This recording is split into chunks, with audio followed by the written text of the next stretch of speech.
அப்ப நான் எதன் வழியாக இந்த வருமானத்தை பெறுவேன், எதன் வழியாக ஜீவனம் செய்வேன், எதன் வழியாக இந்த வாழ்க்கையை நான் வாழ போறேன்னு தெரிஞ்சுக்கிறது அந்த சனி.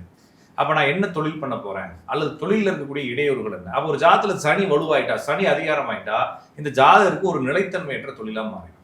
எப்ப பார்த்தாலும் இந்த தொழில் பற்றிய சிந்தனைகள் இருந்துகிட்டே இருக்கும். அப்போ ஒருத்தன் வந்து ஒரு 18 வயசுல 20 வயசுல படிச்சு முடிக்கிறான், ஒரு இன்டர்வியூ அட்டன் பண்றான், 21 வயசுல வேலை கிடைக்குது, ரிட்டையர்ட் ஆகி ஒரு 3 வருஷம் எக்ஸ்டெண்ட் போட்டு 66 வயசுல ரிலீஸ் ஆகிறான், 63 வயசுல ரிலீஸ் ஆகிறான்னு வச்சுக்கோங்க. அவனுக்கு வாழ்க்கையில எந்த ஒரு பிரச்சனையும் இல்லை தொழில் ரீதியா, இல்லைங்களா? ஆனா இந்த சனி அதிகாரம் ஆயிட்டா அவனை அவ்வளவு ஈஸியா விடாது. அவனை ஃபர்ஸ்ட் ஒரு வருஷத்துல விடும், 3 மாசம் கழிச்சு அவனாவே வெளியே வருவான், 4 மாசம் கழிச்சு அவனே வாயை கொடுத்து பிரச்சனை பண்ணுவான், 5 வருஷம் கழிச்சு தொழில் ஆரம்பிப்பான். இந்த மாதிரி அவனோட வாழ்க்கை ஒரு மாதிரி ஒரு பெரிய கிராஃப் ஏறி ஏறி இறங்கிட்டே இருக்கும். இந்த சனி வந்து அவனோட வேலையை நிம்மதியா பார்க்கவே விடாது. இதுக்கு காரணம் என்னவா இருக்கும்னா இவனுடைய கர்வமா இருக்கும். வித்தை கர்வம்னு சொல்றாங்க. எனக்கு எல்லாமே தெரியும், ஆனா உண்மையிலேயே உனக்கு எல்லாம் தெரியும். சனி அதிகாரமானவனுக்கு எல்லா நாலேஜ் இருக்கும். அந்த நாலேஜ் கொழுப்புன்னு சொல்லுவாங்க, வித்தை கொழுப்புன்னு சொல்லுவாங்க.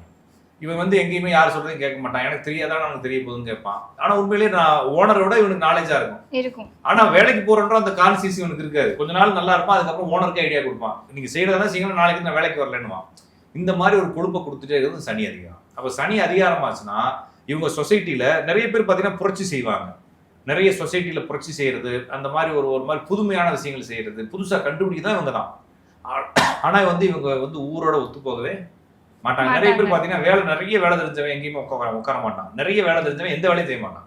வேலை இல்லாம சுத்துறவன்ட்ட போய் கேட்டீங்கன்னா, இப்ப நான் ஒருத்தருக்கு உதாரணம் சொன்னேன், என்ன தம்பி வேலை பார்க்குறேன்னு கேட்டேன்.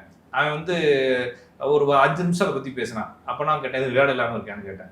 அப்ப எப்படின்னு நீங்க சொல்றீங்கன்னா, ஒருத்தர் வந்து வேலை என்னன்னு கேட்டா, நான் இந்த இடத்துல வேலை பார்க்குறேன் ஒரு வரியில முடிச்சோன்னா வேலையில் இருக்கிறான்னு அர்த்தம்.